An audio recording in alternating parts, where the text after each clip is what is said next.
Hello बच्चों, मैं केशव पांडे आप सभी का हमारे YouTube channel PSC by Keshav sir में स्वागत करता हूँ। आइए बच्चों, आज हम लोग चैप्टर 3 प्रश्नावली 3.2 पढ़ने जा रहे हैं। देखिए बच्चों, जिसका 3 नंबर सवाल हम लोग 1 से लेकर के 2 तक क्वेश्चन बच्चों हम लोग पढ़ चुके हैं। 1 से लेकर के 2 तक क्वेश्चन पढ़ चुके हैं। आज आइए बच्चों, अब हम लोग क्वेश्चन नंबर 3 पढ़ने वाले हैं। तो देखिए बच्चों, क्वेश्चन नंबर 3 क्या कह रहा है कि अनुपातों A1 by A2, B1 by B2 और C1 बाई C2 की तुलना कर ज्ञात कीजिए कि निम्न रैखिक समीकरणों के युग्म संगत है या क्या बच्चों असंगत है। तो देखिए बच्चों, सबसे पहले बता देना चाहते हैं कि देखिए बच्चों, यदि दिया गया समीकरण इस रूप में हो A1x plus B1y equal to C1, A2x plus B2y equal to क्या बच्चों C2। अब देखिएगा, अब आप लोग थोड़ा गुस्सा रहे होंगे कि सर आप कैसे कर देंगे कि आप कभी C1 को प्लस में लिखते हो, कभी C1 को बराबर में लिखते हो। तो देखिए बच्चों, आप C1 को प्लस में भी लिख सकते हैं, बराबर में भी लिख सकते हैं, उससे कोई दिक्कत नहीं है। क्योंकि देख रहे हैं बच्चों, जो सवाल 3 नंबर है तो सब बच्चों देखिएगा, जो कांस्टेंट टर्म है C का मान है बच्चों सब बराबर में दिया हुआ है। इसलिए बच्चों आप ऐसे लिख सकते हैं, या इसको बच्चों C1 को इधर ला करके उधर 0 कर सकते हैं। तो देखिए सर, आप लोग गुस्साइएगा नहीं। तो आइए बच्चों, अब हम लोग क्या करते हैं, तो थोड़ा सा पहले आपको बेसिक नॉलेज देना चाहते हैं कि देखिए बच्चों, यदि आप जानते हैं बच्चों कि यदि A1 by A2 are not equal to क्या हो B1 बाई B2। कहने का मतलब बच्चों कि अगर A1 और A2 का अनुपात अगर B1 बाई B2 के अनुपात के बराबर नहीं होता है, तो जो दिया गया रैखिक समीकरण युग्म है वह क्या होगा बच्चों संगत होगा। क्या होगा बच्चों संगत होगा। दूसरी बात देखिए बच्चों, ये कि अगर A1 बाई A2 बराबर हो B1 बाई B2 के, लेकिन तीसरे के लेकिन अगर तीसरे के अनुपात के क्या हो बच्चों बराबर नहीं हो। पहले का अनुपात दूसरे का अनुपात बराबर हो, लेकिन बच्चों तीसरे के अनुपात के क्या हो बराबर नहीं हो, तो बच्चों ये क्या हो जाएगा, ये हो जाएगा क्या बोलेंगे असंगत है। क्या है बच्चों असंगत है। तीसरी बात देखिए बच्चों, कंडीशन होता है कि यदि A1 by A2 equal to B1 by B2 equal to क्या बच्चों C1 बाई C2। कहने का मतलब बच्चों कि अगर तीनों का अनुपात क्या हो जाए बराबर हो जाए, तब क्या होगा बच्चों। तो देखिए बच्चों, ऐसे तो आश्रित संगत होता है, आश्रित संगत, लेकिन यहाँ क्वेश्चन नंबर में हमको सिर्फ क्या करना है बच्चों संगत या क्या कर देना है असंगत पहचानना है। तो इसलिए बच्चों ये भी क्या हो जाएगा, इसको लिख लेंगे संगत। तो बच्चों बात ये उभर कर आई कि अगर देखिएगा ध्यान से कि A1 बाई A2 बने A1 और A2 का अनुपात अगर B1 और B2 के अनुपात के बराबर नहीं हो, या A1 और A2 का अनुपात अगर B1 B2 के अनुपात और C1 C2 के अनुपात के बराबर होता है, तो ये दोनों स्थिति में क्या होता है बच्चों संगत होता है। अगर पहले A1 और A2 का अनुपात अगर B1 B2 के अनुपात के बराबर हो, लेकिन C1 और C2 के अनुपात के बराबर नहीं हो, तो क्या होता है बच्चों हमारा रैखिक समीकरण क्या होता है, तो यह असंगत होता है। तो आइए बच्चों, अब हम लोग 1 नंबर सवाल को सॉल्व कर रहे हैं बच्चों। तो देखिए बच्चों, 1 नंबर सवाल क्या है बच्चों, ये दिया हुआ है समीकरण है कि 3x प्लस 2y बराबर 5 तथा देखिए बच्चों 2x माइनस 3y बराबर 7। तो बच्चों सबसे पहले इसको तुलना कर लेते हैं कि A1x प्लस बच्चों B1y बराबर क्या बच्चों C1 और तथा A2x प्लस B2y बराबर C2 से क्या करने पर बच्चों तुलना करने पर तो देखिए बच्चों तुलना कीजिएगा तो देखिए बच्चों यह पहला समीकरण था, ये भी पहला, तो x का गुणांक यहाँ 3 है, यहाँ x का गुणांक क्या है E1 है, तो बोल सकते हैं बच्चों कि A1 बराबर क्या हो जाएगा, बताइए बच्चों 3 हो जाएगा, और बच्चों B1 बराबर क्या हो जाएगा तो 2 हो जाएगा, और C1 बराबर क्या हो जाएगा बच्चों 5 हो जाएगा। और बच्चे देखिए यहाँ A2 का मान बता दीजिए बच्चों, अब इसको समीकरण 2 से इसको तुलना कीजिए तो बच्चों क्या हो जाएगा A2 बराबर 2 हो जाएगा और B2 बराबर बच्चों -3 हो जाएगा, और बच्चों देखिएगा C2 बराबर क्या हो जाएगा 7 हो जाएगा। तो अब बच्चों क्या करते हैं, नाउ देखिए बच्चों अब क्या करते हैं कि A1 बाई A2, इसका कहने का मतलब है कि हम A1 और A2 का अनुपात निकाल लेते हैं। तो देखिए बच्चों A1 और A2 का अनुपात, A1 का मान देखिए 3 है, अनुपात ही का हो जाएगा तो 3/2 हो जाएगा, और बच्चों देखिएगा B1 बाई B2 माने B1 और B2 का अनुपात, तो देखिए बच्चों ये 2 बटा क्या है 2 बटा एक हो जाएगा बच्चों -3 है। इसी तरह बच्चों हम C1 बाई C2, तो देखिए बच्चों ये 2 से ही हमको पता चल गया बच्चों कि A1 और A2 का अनुपात जो है वह B1 और B2 के अनुपात के बराबर नहीं है। तो देखिए बच्चों ये कोई लिखना जरूरी नहीं है बच्चों, तो यहाँ क्या बोल देंगे बच्चों कि क्लियरली माना स्पष्टता, क्या बच्चों कि A1 और A2 का अनुपात बराबर नहीं है बच्चों B1 बाई B2 के अनुपात के, क्योंकि देखिए बच्चों A1 और A2 का अनुपात आप देख रहे हैं 3/2 है, और B1 बटा B2 का अनुपात जो देख रहे हैं 2/-3 है। तो क्या बच्चों 3/2 2/-3 के बराबर है नहीं है, तो क्या बोलेंगे बच्चों कि क्लियरली स्पष्टता A1 और A2 का अनुपात B1 और B2 के अनुपात के बराबर नहीं है। तो क्या लिख देंगे बच्चों कि अतः क्या लिख देंगे कि अतः दिया गया या ऐसे कर दीजिए बच्चों कि अतः दिया गया रैखिक समीकरण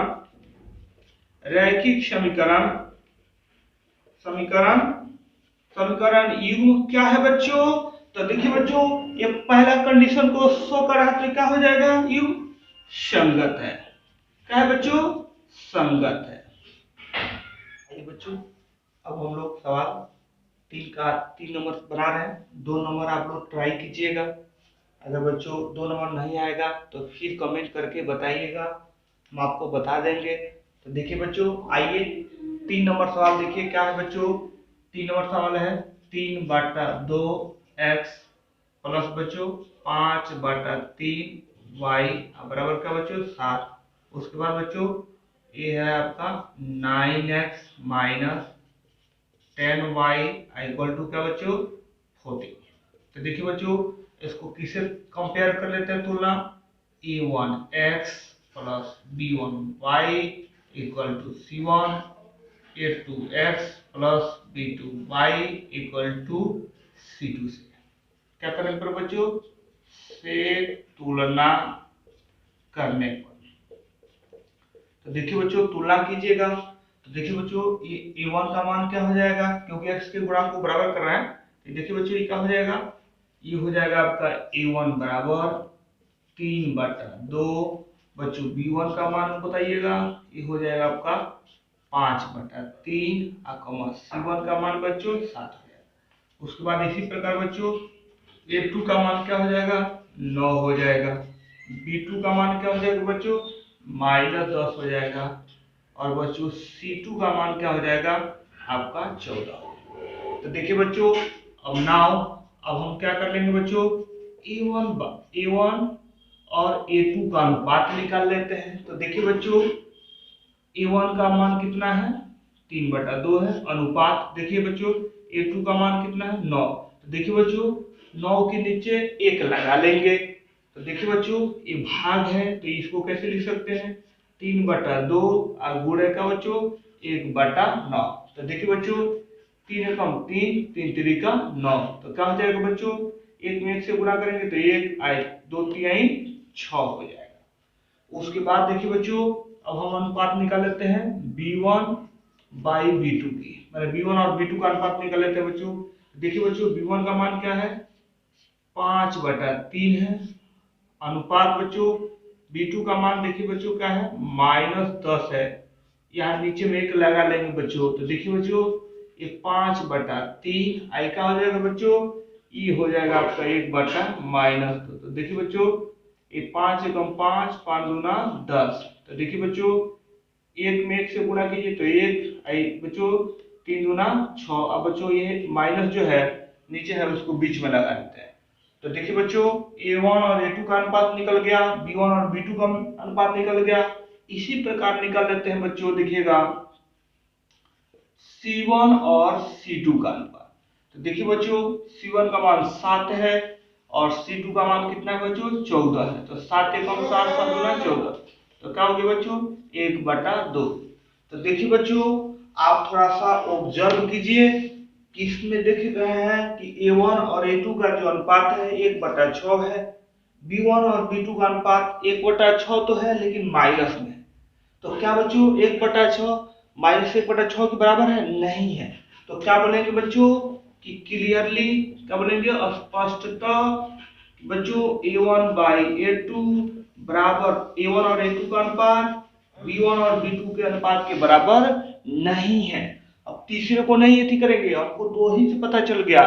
तो क्या बोल रहे हैं बच्चों देखिएगा ये पहला कंडीशन को होल्ड कर रहा है ये। तो देखिए बच्चों अगर A1 और A2 का अनुपात और B1 B2 के अनुपात के बराबर नहीं होता है तो क्या लिखते हैं बच्चों, क्या लिखेंगे अतः दिया गया रैखिक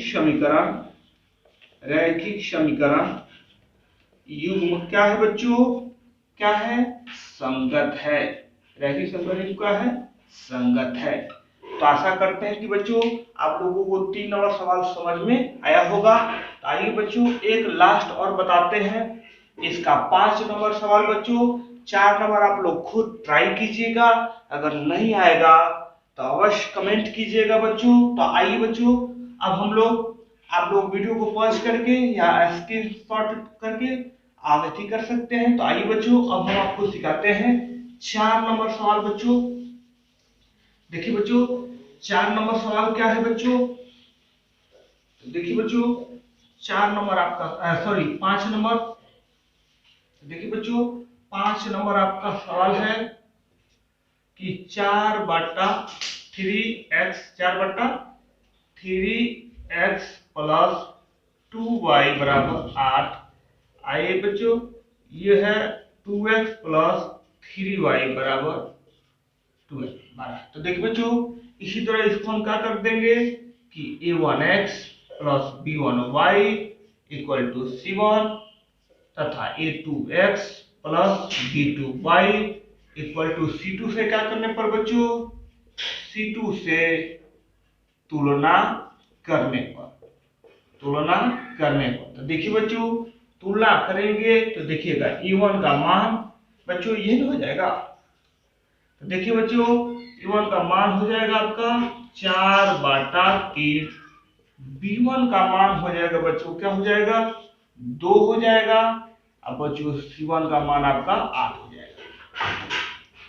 इसी प्रकार बच्चों A2 का मान देख सकते हैं कि क्या हो जाएगा 2 हो जाएगा, B2 का मान जो हो जाएगा वो क्या हो जाएगा 3 हो जाएगा और C2 का मान जो हो जाएगा बच्चों कितना हो जाएगा 12 हो जाएगा। तो आइए बच्चों अब हम लोग क्या करते हैं कि A1 और A2 का अनुपात निकाल लेते हैं। तो देखिए बच्चों A1 का मान कितना है 4/3, अनुपात A2 का मान देखिए 2, नीचे में कुछ नहीं है तो बच्चों क्या लगा लेंगे 1 लगा लेंगे। तो बच्चों ये भाग में है गुणा में जाएगा तो उलट जाएगा 1/2। तो देखिए बच्चों ये काट देंगे 2 दूना 4, तो क्या हो जाएगा बच्चों ये हो जाएगा आपका 2/3 हो जाएगा। देखिए बच्चों 2 एकम 2 3 एकम 3 हो जाएगा। उसके बाद ऐसे ही बच्चों क्या निकाल लेंगे, B1 और B2 का अनुपात निकाल लेंगे। तो देखिए बच्चों, B1 का अनुपात क्या है, 2 है, और B2 का अनुपात क्या है बच्चों, 3 है। तो अब उसके बाद बच्चों एक और निकाल लेंगे, क्या, C1 और C2 का अनुपात। तो देखिए बच्चों, C1 का मान 8 है और C2 का अनुपात मान कितना है, 12 है। तो देखिए बच्चों, 4 से काटिए, 4 दूना 8, 4 तिहाई 12, तो कितना हो गया बच्चों, 2/3 हो गया। तो आप देख रहे हैं बच्चों कि क्लियरली, स्पष्टता बच्चों, कि तीनों का जो अनुपात है, तीनों का अनुपात कहने का मतलब A1 और A2 का अनुपात, B1 और B2 का अनुपात, और क्या, C1 और C2 का अनुपात, तीनों का है बच्चों बराबर है। तो हम क्लियरली बोल सकते हैं बच्चों कि A1 बाई A2 बराबर है किसके बच्चों, B1 बाई B2 के, या A1 अनुपात A2 बराबर है B1 अनुपात B2 के, बराबर है C1 अनुपात C2 के। तो क्या लिख देंगे बच्चों, ये तो तीसरा, देखिए बच्चों ये होल्ड कर रहा है तो ये भी क्या है, अतः दिया गया रैखिक समीकरण, ये जो दिया गया रैखिक समीकरण है बच्चों, रैखिक समीकरण यह क्या है बच्चों, संगत है, संगत है। तो देखिए बच्चों, आशा करते हैं कि आप लोगों को 3 नंबर सवाल समझ में आया है। अगर आया होगा तो जरूर कमेंट करके बताइएगा बच्चों।